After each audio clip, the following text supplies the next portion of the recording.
Okay, we just read Prince Dung Beetle by Franz Xavier von Schonwerth in The Turnip Princess and Other Newly Discovered Tales. Do you want to give a quick summary and then we'll talk about it? Yeah, so in the Prince Dung Beetle, there's a girl who lives with her mom, and the mom is very sickly. So one day, the girl decides to needs to go to the pharmacy and doctor to try to get medications and treatment for her mom. So she walks over there, and along the way, she has to jump over a flat rock or something, or Yeah, paving stone. paving stone, and when she does that, she accidentally trips and sprains her ankle. And she starts crying and lamenting that she won't be able to make it there to Well, she help her almost mom. flattened a dung beetle too. Yeah. So, yeah, she starts lamenting that. And then um, a dung beetle that she almost accidentally flattened takes pity on her and offers to fly her to the pharmacy. So the beetle like spreads its wings and like takes her to the pharmacy. And then it also takes her back home. Um, so when she comes home, the uh, Her mother says, "Be sure to feed your little horse." yeah, and I think that at that point, I think that girl tells her that it wasn't a horse, right? That took her. Well, no, It she was just says, "It seems like my little horse wandered off." And then okay. she searched every corner of the house and then looked out the windows, and that's when she saw the king's horseman. Mhm.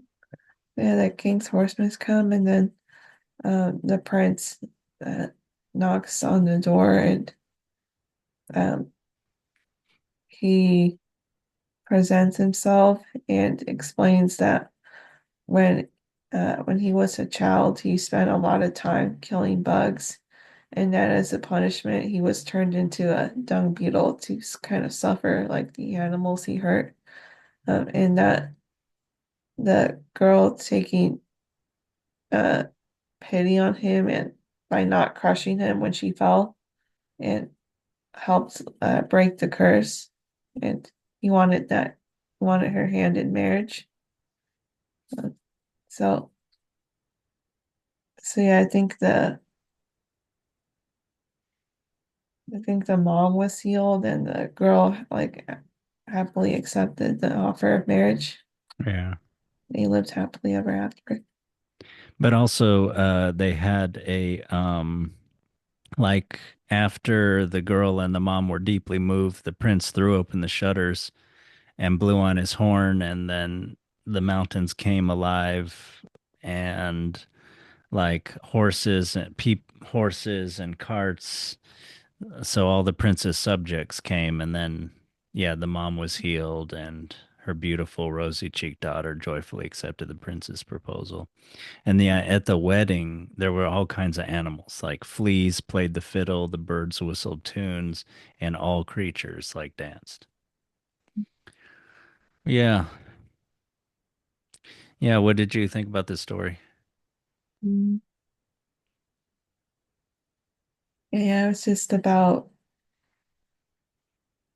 compassion all around, like Mm, like the girl had for her mom, and that drove her to go to the pharmacy. And when she fell, like maybe she felt kind of that for the beetle, and mm, then the beetle in turn felt that for her, mm, and or the prince, and mm, that kind of helped people's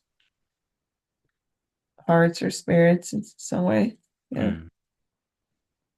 Yeah, yeah, and it's compassion and yeah, of for all living things or something. It's almost a little Buddhist or something. Yeah, and also the prince gets punished for something we wouldn't think is that bad, like crushing be insects and stuff when he was a kid. Mhm. And then, yeah, he's been punished for many, many years. I mean, it's not like a while. He said he's been punished for as more years than than there are trees in the forest. Yeah. Yeah, I don't remember seeing like a Western or any folktale quite like this, like with as much sort of concern with all living creatures or something. Yeah, it is unique, I think, that way. And yeah, it's like the pity brings forth all life. Because, like, we didn't mention that when the daughter came back with the medicine from the druggist, they were eating bread and sipping water. And when the mom said, "You must be sure to feed your little horse," so yeah, they're very poor. And then, uh, as the girl's looking for the prince, or I mean, as the girl's looking for her benefactor, her little horse, uh, then she sees them, and then and then he comes to her, and the mother recognize seems to recognize him for some reason, but maybe he's from her time. But and she also calls him the blueprints. But anyway, then he says, he tells her what she did for him and what had happened to him. And he says, I want to thank you by giving you everything that I have. So, like, immediately, like, it's like total wealth is brought into their house. Yeah. And then she and the prince kind of establish like they're getting close to getting married or something. And then like he blows his horn and then the hills come alive with uh with life. But yeah, it's kind of like one little good thing undoes all of this sort of evil. Like they go from poor to rich, they go from lonely to having relationships and community. They go from being ill, like the mother was ill, and then she gets better. And then yeah, what else? I don't know. But is it kind of yeah, it's kind of like pity or justice. Pity after justice, clemency after justice, because the justice seems to have been, the prince is being punished for all those years for that cruelty that he did. Yeah. And then yeah, everything is good after that and everything dances. The realm is alive again. So yeah, I think that's kind of a trope that uh when there's some kind of badness, then that brings illness. Sin brings illness. There's in the old world order, there's this idea that yeah, morality and the spiritual and the physical world are more connected.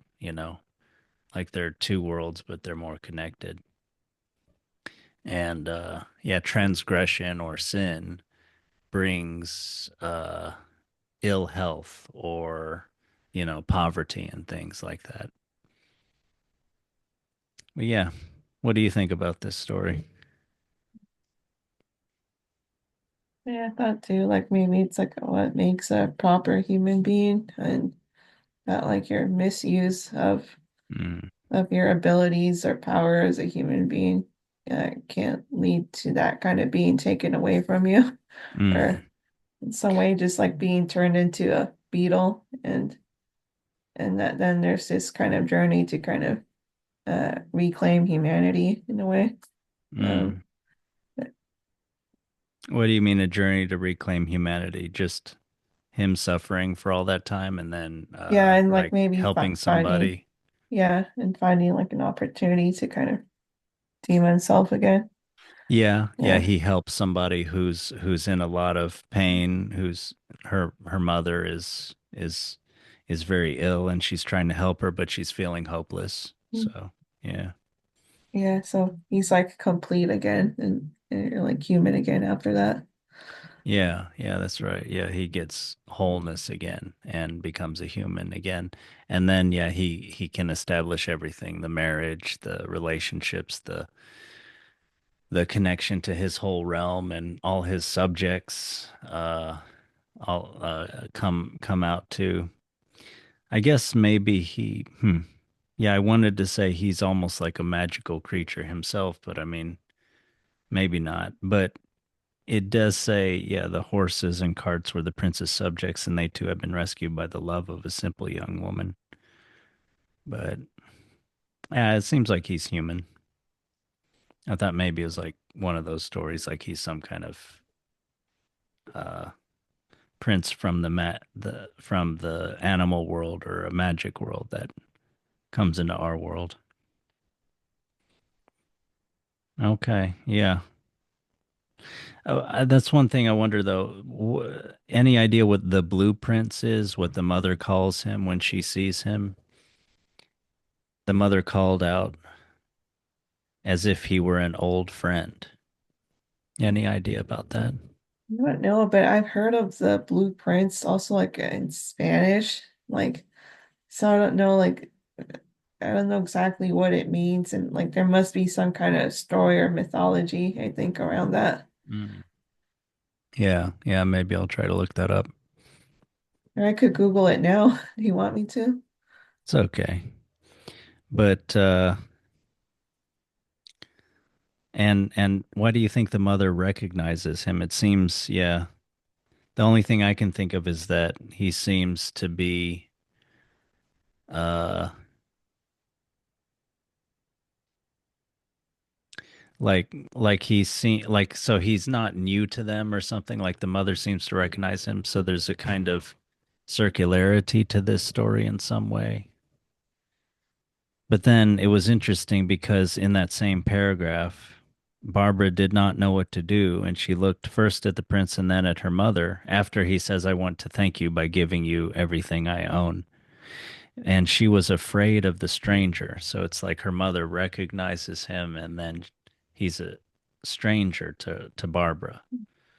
So yeah, I don't know. But anyway, he seems timeless in some way. I don't know. He's changing forms. He's been suffering a really long time. He is a very he's like a very he's almost like an angel type character or something, you know. Like he's been through, it's like he's been to a kind of hell on this earth and then come back. So he's almost, yeah, he's almost has like some divine spirit or something, and he's so cheerful and so warm and so generous and with one blow of his horn into the land, he's able to like awaken everybody and bring all these people and animals out, and they have a feast, a wedding, you know. He seems to have like supernatural kinds of powers, and those were all unlocked, yeah, by the, as it says, the simple love or the pity or like the love of the little girl. But anyway, yeah, it seems to this story seems to link, you know, uh purity and yeah, purity with like an unlocking of like great power, of great natural power, of great moral power and happiness and everything kind of blooms. So yeah, any more thoughts about this? So far. Yeah, yeah, I thought it was pretty good.